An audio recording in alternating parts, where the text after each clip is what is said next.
Welcome to the Successful Man Podcast, Episode 4. This is Rob Montgomery. Hope you had a Merry Christmas and a Happy New Year. I'm excited that it's 2021. Many people are excited to have 2020 behind them. And this is a time to really look forward to new beginnings, right? I always love the new year. I love this time of year, kind of a reset, a time to rethink, reprioritize, gather our thoughts, get our minds focused for another year, and accomplishing great things and being successful in every area that we find ourselves in. So I hope you are enjoying the podcast. If you've enjoyed it and got something from it, I want to encourage you to share it with someone and to maybe leave a comment in whatever platform you're using or provide a rating, and that'll help get it out there even more. But today, I want us to, because it's the new year, I want us to focus on something that I think is so important at the end of a year and the beginning of a new year, and that's this thought of reflection. I want to read a few things from a book by John Maxwell, and the book is The 15 Invaluable Laws of Growth. Live them and reach your potential. And I want to use one of them today, dealing with this thought of reflection, because something that I enjoy and you'll see here that John Maxwell loves to do is to reflect on the prior year and use the lessons learned to help us improve in the coming year. And as in this podcast, of course, we're focusing on the roles that we hold. Some of you are fathers, some of you are husbands. You may be a business owner, you may be an employee, you may be a preacher, you may be a police officer, whatever profession you're in. In every role that we hold in life, and for me, I'm a father, I'm a husband, I'm a pastor, I'm a son, citizen. It's good to evaluate, how did I do this last year? And I want to encourage you today, with these lessons that you learned, to take time early in January to really think about 2020, think about the roles you hold and how you did. You need to take time to reflect. Let's just dive into the book here and just hear what he has to say, and then we'll get into the life application part right away. He says here in chapter 4, there are many different ways of growing and an infinite number of lessons to be learned in life. But there are some kinds of growth that come to us only if we are willing to stop, pause, and allow the lessons to catch up with us. Of course, he's talking about pausing to reflect.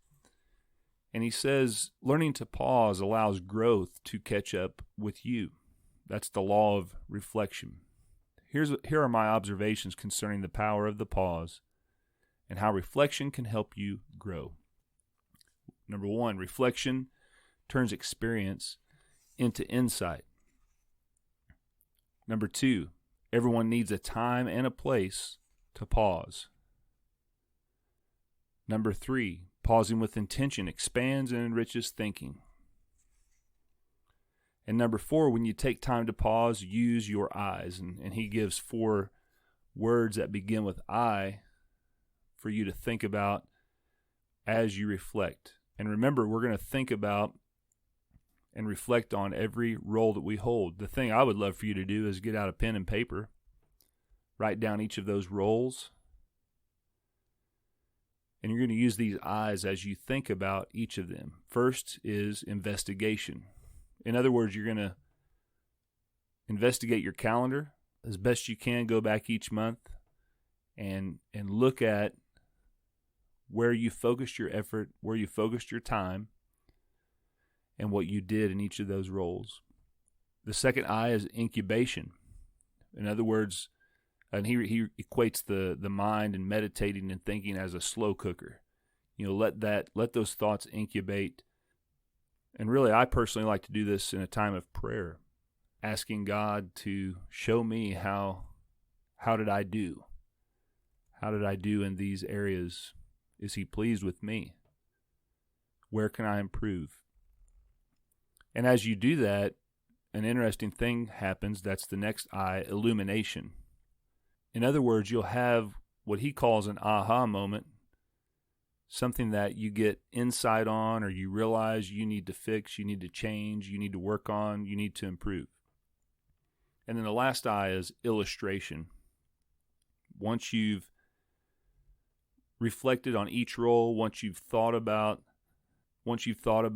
each role and how you've performed, how you've executed the various tasks or the things that are important to you that make you successful in each of those roles, and you've just spent time thinking, maybe praying, maybe just contemplating your efforts in those areas, hopefully you've gained some insight in how you can improve or ways you even made mistakes.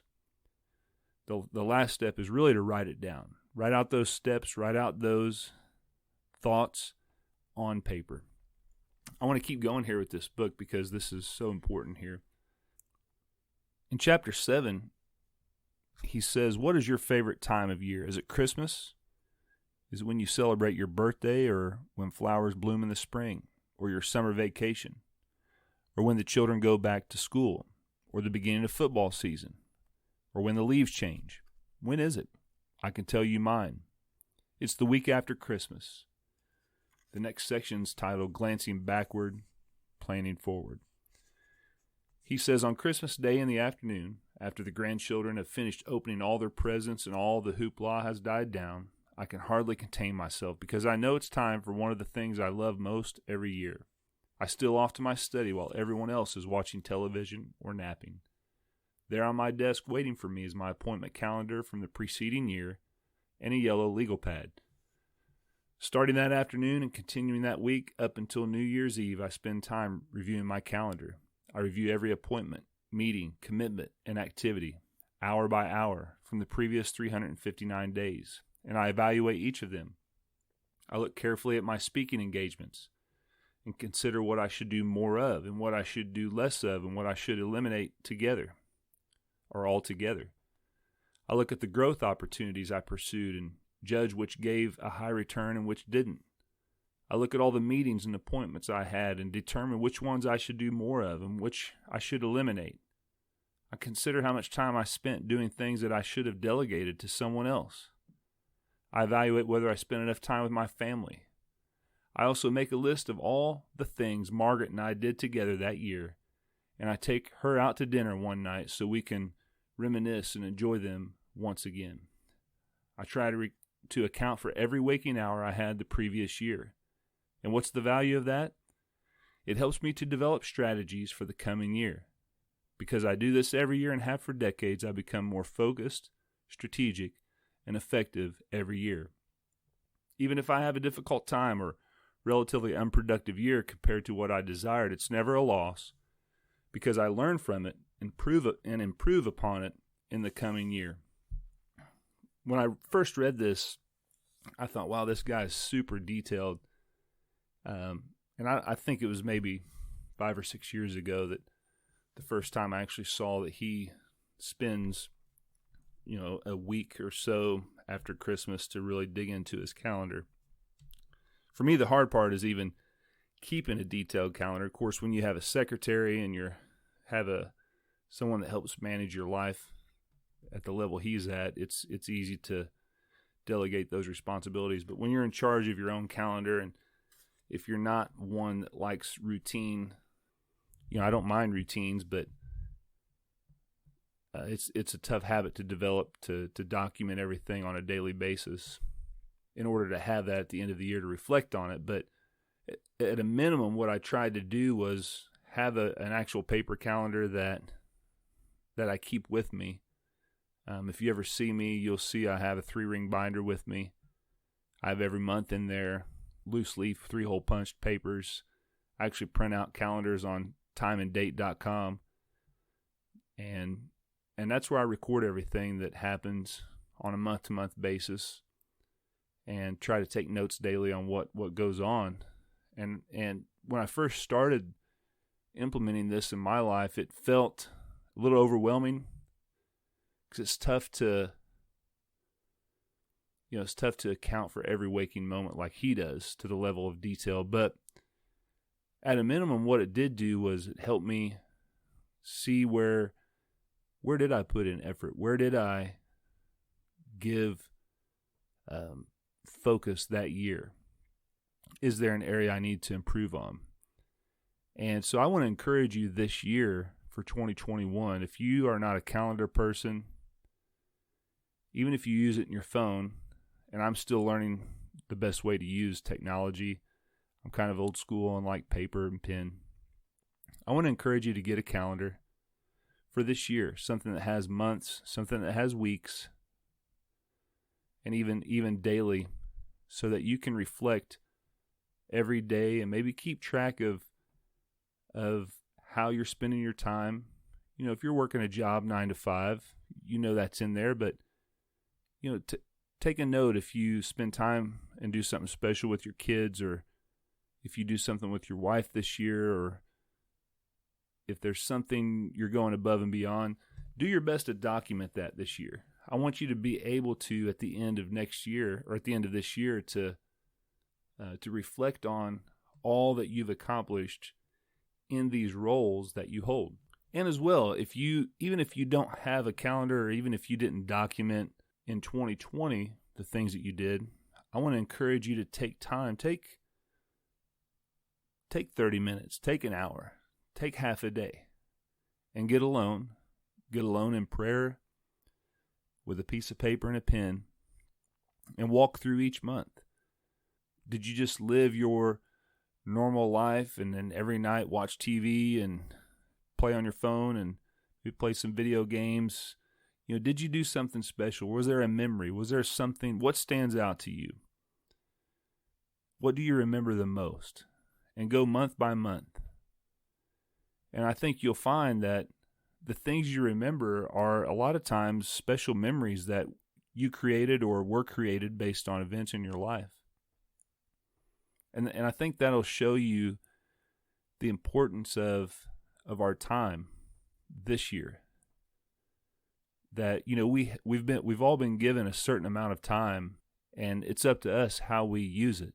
And so, taking these lessons learned from John Maxwell, what this allowed me to do was to be very intentional about how to use time in the roles that I hold. In other words, creating memories. I'll give you a quick example. My wife doesn't listen to this podcast, so she doesn't know what I'm going to be doing this year, but she mentioned, it's been a while since we've had family pictures, and having a family picture is important to her. It's not something we do every year, but it is something that, if you don't think about it, if you don't plan it, guess what? Another year will go by and it will never happen. But I was talking with my daughters, and one of them said, "Hey, Dad, why don't we take a picture every month so we can kind of see how everybody grows, how everybody changes?" And I said, "You know what? That's a great idea." And then we will either put that in some sort of book, turn it into a Christmas present, and it'll be something special for my wife at the end of 2021, something we haven't ever really done ever before. So guess what? That requires planning, though. It requires actually thinking about getting the family together, taking a picture together, saving that picture in a special folder on the computer, and then most importantly, that first week of December, getting everything squared away to have a book made so it's ready in time for Christmas. Guess what? That's something I've already put down in my journal and on my calendar to make happen this year. And it's something that it's not a earth-shattering project. It's not no one else is going to benefit from it in the sense of outside of our family. But doing it together as a family all year, and then it being a special gift at the end of the year, it is something that when we look back on 2021, I'll forever remember, and she'll remember that's the year we put together a family album. So I thank my girls for that insight. And then And then I think the lessons I've learned from John Maxwell in reflection and in planning, it has enabled me to think this through. And that's how you can kind of maybe use your lessons learned and then turn it into plans for the future. I want to read a Bible verse to you that I think kind of goes along with this thought. It's in the book of James chapter 1, starting in verse 22. It says, "But be ye doers of the word, and not hearers only, deceiving your own selves. For if any be a hearer of the word, and not a doer, he is like unto a man beholding his natural face in a glass. For he beholdeth himself, and goeth his way, and straightway forgetteth what manner of man he was. But whoso looketh into the perfect law of liberty, and continueth therein, he being not a forgetful hearer, but a doer of the work, this man shall be blessed in his deed." The interesting thing is we don't give credit a lot of times to the fact that guy even looks in the glass, right? It's important to just see the reflection first. We give him a hard time for walking away and forgetting. The first step's look in the glass. That's what reflection's about, is just taking time to stop and think and look and ponder about what you've been able to do. And again, write out those roles that you hold. Think about how you graded yourself in our very first podcast. Think about how you've performed over 2020. 2020 brought some interesting difficulties our way in potential job losses for people, how we conduct business on a day-to-day basis, depending on where you live in the country, how you live your life daily, whether your kids go to school or not. So many things were affected. We didn't have church for a few weeks and did everything online before we started meeting back together. So 2020 was an interesting year, and you could say it's a year of adversity, right? So how did we respond? How did we handle it? How did we work through it as a family, as individuals, as parents, as employees, as employers? How did we work through 2020, this year of adversity? Those are great questions to ask. But we don't want to just reflect and just think about it and then walk away, right? We want to actually, as this says, be a hearer and a doer. And then John Maxwell talks about one of the last I was illustrate. We want to take the lessons learned and write them down into things that we can then use in this coming year. Let me give you another practical example. As I was reflecting back on 2020, and I made an effort to spend time with my children, but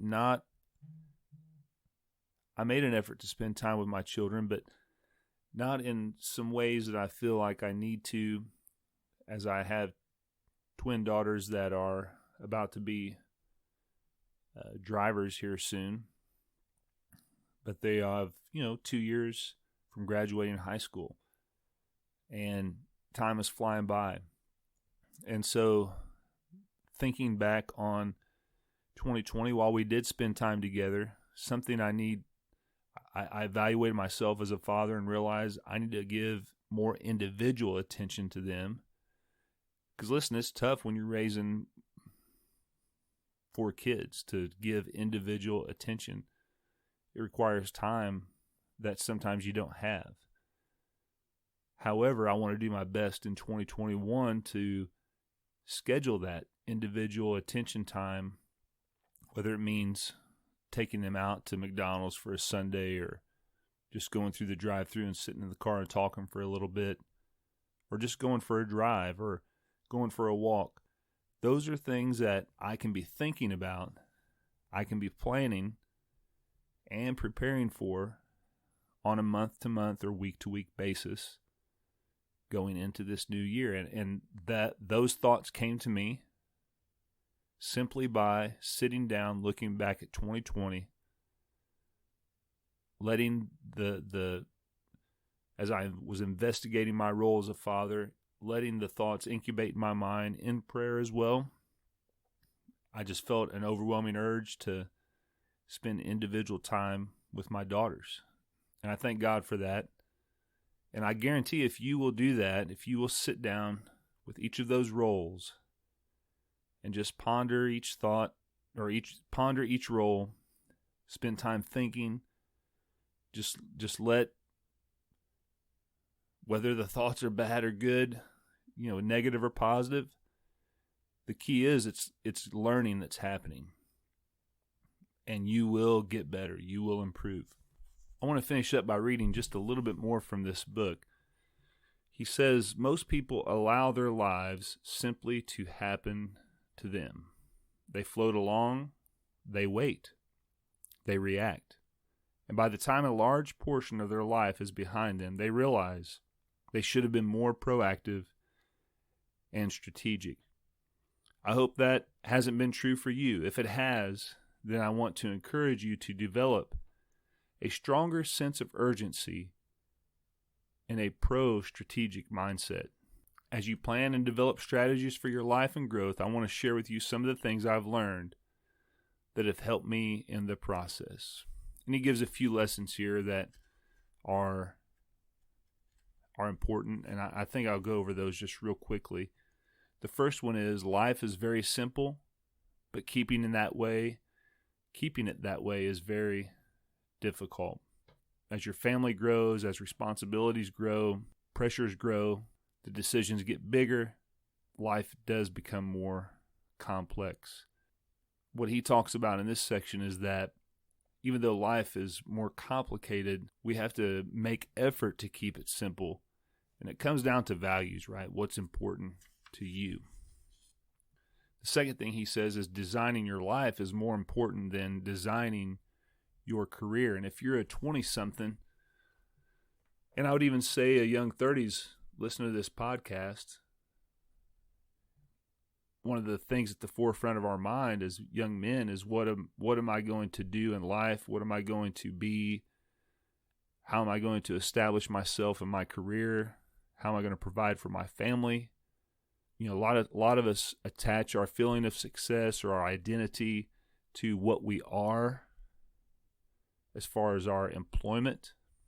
We need to be careful that we don't wrap our identity around what our work is on a daily basis. We need to see our work as a means to an end. It is not the end, right? It is the thing that helps me and my family to live in this life. It's not who I am. And what he says here is designing your life's more important than designing your career. And the reason I want to point this out to you is because if you're a young man and you spend a lot of time focusing on your career and improving yourself and making it to the next level, all the while you're married, maybe you're having children, time flies. And if you're not intentional about spending time with your wife, spending time with your kids, I honestly think that's why a lot of men enter what they call a midlife crisis, because their identity's been wrapped up in what they do or who they are as far as work is concerned, their career, that if that changes or when that changes, or they suddenly have a realization of that this is not who I am, it's difficult to deal with. That's where this reflection and planning is so important here at the end of a year and the start of a new year, is because you can be more proactive in making your life an important part of your schedule, the roles that you hold an important part of your schedule, and not letting your career or you taking it to the next step be the thing that drives every decision. The third point he makes is really important. He says life is not a dress rehearsal. In other words, you only got one shot, right? We've got to make it count. I mean, I think about the fact that I'm This year I'm going to be 44 years old. It blows my mind. My mind says I'm 18, but my body lets me know I'm older for sure. But still, I think I don't see myself as, almost mid-40s. It just kind of boggles my mind how fast time flies. And, my dad just celebrated his 81st birthday at the end of last month. And he will tell you, as the Bible says, life is like a vapor. And we've only got one shot. Imagine if you're listening to this podcast and you're 22 or you're 18 or you're 25 or you're 16. And for the next 20 years, you take the end of a year to look back at how well you performed in every role that you hold and evaluate the positive, the negative, where you need to improve. How much stronger of a family are you going to have? How much better of a relationship are you going to have with your spouse and your children? How much better of an employee or business owner will you be if you take time to do that and do that for 1, 2, 3 decades? I wish I would have been taught this lesson at age 20. I'm thankful that I've learned it and have applied it for several years now, but just imagine now if you're able to do that at a young age, how that's going to impact you in 10, 15, 20 years. The last point's important here. In planning your life, multiply everything by 2.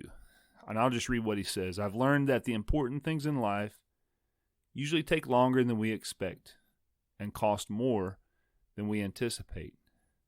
That is especially true when it comes to personal growth. So what do I do to compensate?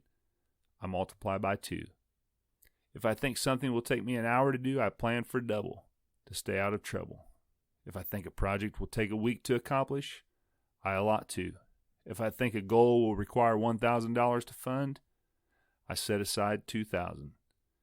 2 isn't a magic number. It just seems to work for me. I found that multiplying everything by 2 infuses realism into my optimism. One of the greatest quotes I think John Maxwell gives, he says, we overestimate what we can accomplish in a day, but we underestimate what we can accomplish in a lifetime. And, we overestimate a lot of times because we don't take into consideration the realism of how long it takes to accomplish things. So that's a good thing to reflect on as you look back in 2020 and as you document things in 2021. When you planned for an event, when you planned for a project, when you planned for accomplishing something, how much time did you allot yourself and how much time did it take? You can begin to build good lessons learned in that, and that will give you great wisdom moving forward to help you be better at time management and estimating the time required to accomplish tasks that you want to work on. So I hope this has been helpful to you, and I hope it's an encouragement to you as we enter 2021 to take time to reflect on 2020, think about those roles, think about your performance in each of them, and really begin to be proactive in 2021 in planning based on your lessons learned, and then using this year to get better at recording and documenting how you do in every role. That way, at the end of 2021, we can look back and do an even better evaluation of ourselves as we're on this path to success in every role that we hold. Well, Happy New Year. I hope it's been a great first day for you, and I'm looking forward to speaking to you soon. Appreciate that you take time to listen. Again, please share, comment, encourage others to listen. Definitely provide me feedback. I'd love to hear from you. Until next time, this is the Successful Man Podcast.